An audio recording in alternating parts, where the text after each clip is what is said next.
Welcome to village cooking style. இன்னும் நம்ம சேனலை சப்ஸ்கிரைப் பண்ணாதவங்க சப்ஸ்கிரைப் பண்ணுங்கள். இன்றைக்கி நம்ம பார்க்க போகிற ரெசிபி டேஸ்டியான ப்ரான் பிரியாணி, எறா பிரியாணி. வாங்க அதுக்கு தேவையான பொருட்கள் என்னென்னு பார்க்கலாம். இங்கே நான் 2 வெங்காயம் எடுத்து நீல வாக்கில் சன்னமாக கட் பண்ணி வச்சுருக்கேன். 2 மீடியம் சைஸ் தக்காளி கட் பண்ணி எடுத்து வச்சுருக்கேன். 2 பச்சை மிளகாய் கீனி வச்சுருக்கேன். 2 ஸ்பூன் அளவுக்கு தயிர், 1 ஸ்பூன் அளவுக்கு garam masala, 1.5 spoon chilli powder, 1 spoon இஞ்சி பூண்டு விழுது வச்சுருக்கேன். அரை லெமன் வச்சுருக்கேன். புதினா ஒரு கைப்பிடி அளவு வச்சுருக்கேன். எறா நல்லா வாஷ் பண்ணி எடுத்து வச்சுருக்கேன் ஒரு பவுலில். கொஞ்சம் சோம்பு, 2 துண்டு பட்டை, ஒரு மராட்டி மொக்கு, 3 லவங்கம், ஒரு ஏலக்காய், பிரிஞ்சி இலை வச்சுருக்கேன். இங்கே நான் ஒரு 500 கிராம் அளவுக்கு சீரக சம்பா அரிசி ஊற வச்சுருக்கேன். இது ஒரு 20 நிமிஷம் நம்மளுக்கு ஊறணும். கழுவி வாஷ் பண்ணி ஊற வச்சுருக்கேன். இப்போ செய்முறை பார்க்கலாம் வாங்க. இப்போ நான் ஸ்டவ் ஆன் பண்ணி ஒரு டபரா வச்சு அதில் ஒரு 4 ஸ்பூன் அளவுக்கு நான் ஆயில் சேர்த்து விட்டுருக்கேன். ஆயில் சூடேறின உடனே நம்ம எடுத்து வச்ச மசாலா பொருள்லாம் சேர்த்து விடுறேன். சோம்பு, ஏலக்காய், லவங்கம், பட்டை எல்லாம் எடுத்து வச்சோம் இல்லைங்களா, அதெல்லாம் சேர்த்து விடுறேன். அது பொரிஞ்சு வருது. வெங்காயம் சேர்த்து விட்டு இப்போ நம்ம வதக்கி விடணும். இப்போ அதெல்லாம் பொரிஞ்ச உடனே வெங்காயம் சேர்த்து விடுறேன். சேர்த்துட்டு வதக்கி விடணும். வெங்காயம் கொஞ்சம் நல்லா வதங்கணும்.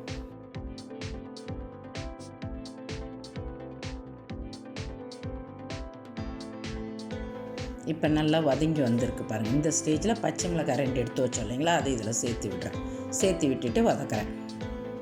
இப்போ தக்காளியும் புதினாவையும் சேர்த்து விடுறேன். சேர்த்துட்டு இதையும் நல்லா வதக்கி விடணும்.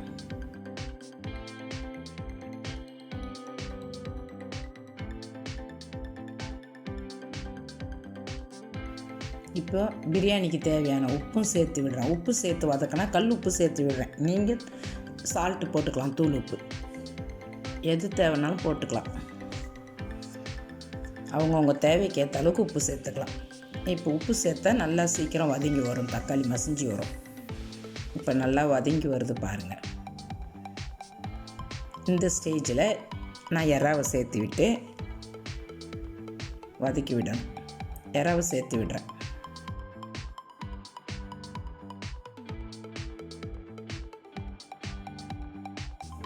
சேர்த்து விட்டு நல்லா அந்த வெங்காயம் தக்காளியில் நல்லா மிக்ஸ் ஆகிற அளவுக்கு நல்லா வதக்கி விடணும்.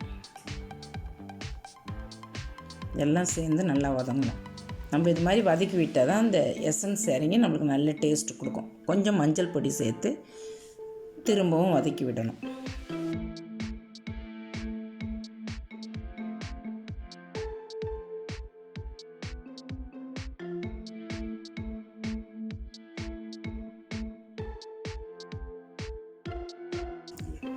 இப்போ நம்ம இஞ்சி பூண்டு விழுது எடுத்து வச்சோம் இல்லைங்களா, 1 ஸ்பூன் அளவுக்கு, பெரிய ஸ்பூனில் 1 ஸ்பூன் அளவுக்கு எடுத்து வச்சேன்.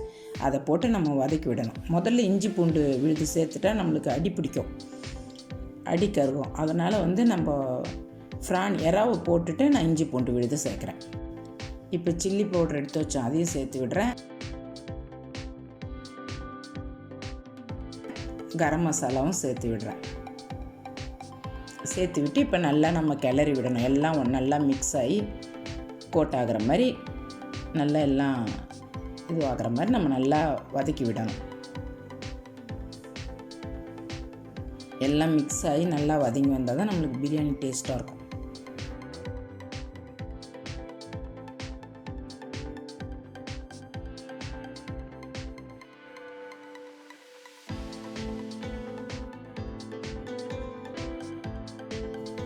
கொஞ்ச நேரம் மூடி வைக்கணும். மூடி வச்சுட்டு ஒரு 2 நிமிஷம் பொறுத்து ஓப்பன் பண்ணி தயிர், எடுத்து வச்ச தயிரை அதில் ஊற்றி கலரணும்.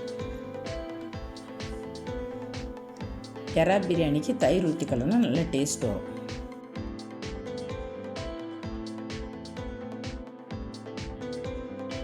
இப்போ நான் 3 டம்ளர் அரிசி எடுத்து வச்சேன்.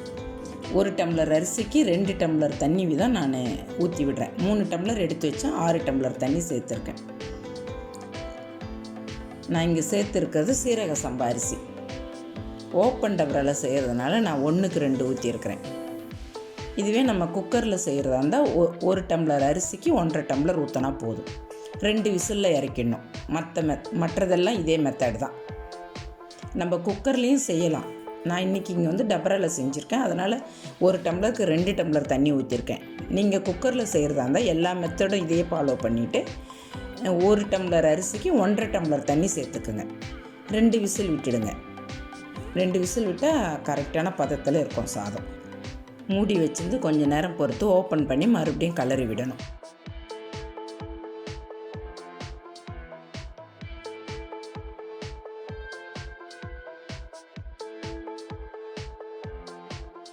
இப்போ நான் பிரியாணிக்கு சீரக சம்பா அரிசி ஊற வச்சுருந்தேன் இல்லைங்களா, அந்த அரிசியை சேர்த்து விடுறேன். இது ரொம்ப நல்ல டேஸ்ட்டாக இருக்கும் அந்த சீரக சம்பா அரிசியில் செஞ்சால். பாசுமதி ரைஸ்லேயும் செய்யலாம். நான் இன்றைக்கி சீரக சம்பா அரிசியில் செஞ்சு காமிச்சிருக்கிறேன். ஏற்கனவே சிக்கன் பிரியாணி, மட்டன் பிரியாணியெல்லாம் நான் வந்து பாசுமதி ரைஸில் போட்டிருக்கோம். இது சீரக சம்பாவில் போட்டிருக்கோம். அடி பிடிக்காமல் நல்லா வேகும்.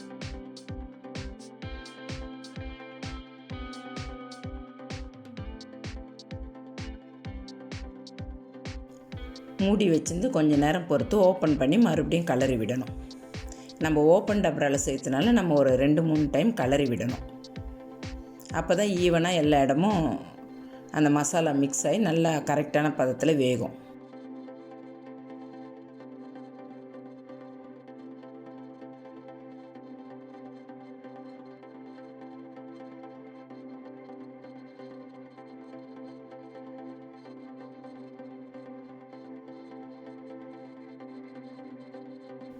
நம்ம இப்போ கலரிட்டு லெமன் எடுத்து வச்சோம் இல்லைங்களா, அரை லெமனு, அதை ஒரு 10 ட்ராப்ஸ் அளவுக்கு நான் பிழிஞ்சு விடுறேன். ஏன்னா நம்ம ஆல்ரெடி தயிர் ஊற்றிருக்கிறோம். அதனால் ஒரு பாதி லெமன்லேயே நான் கொஞ்சம் தான் ஊற்றி விடுறேன்.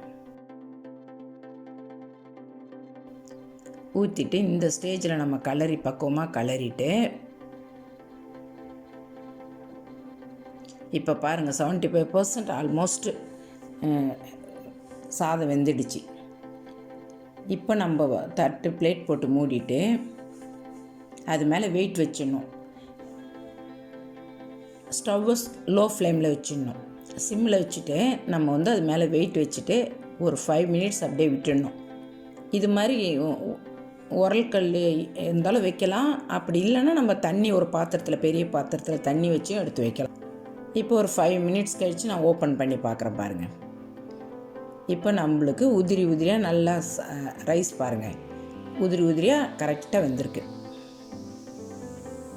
சாதம் குழையாமல் கொள்ளாமல் அப்படியே நல்லா உதிரியாக பலன்னு நல்லா அருமையாக வெந்திருக்கு பாருங்கள்.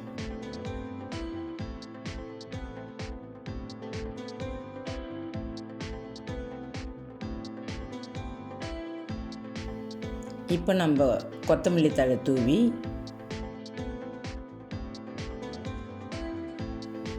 கொஞ்சம் நெய் ஊற்றி விட்றேன். ஒரு ஸ்பூன் அளவுக்கு. நெய் ஆப்ஷனல் தான், வேணும்னா ஊற்றிக்கலாம், வேணும்னா ஸ்கிப் பண்ணிடலாம். ஊற்றினாலும் நல்லாயிருக்கும், ஊற்றலனாலும் நல்லா தான் இருக்கும்.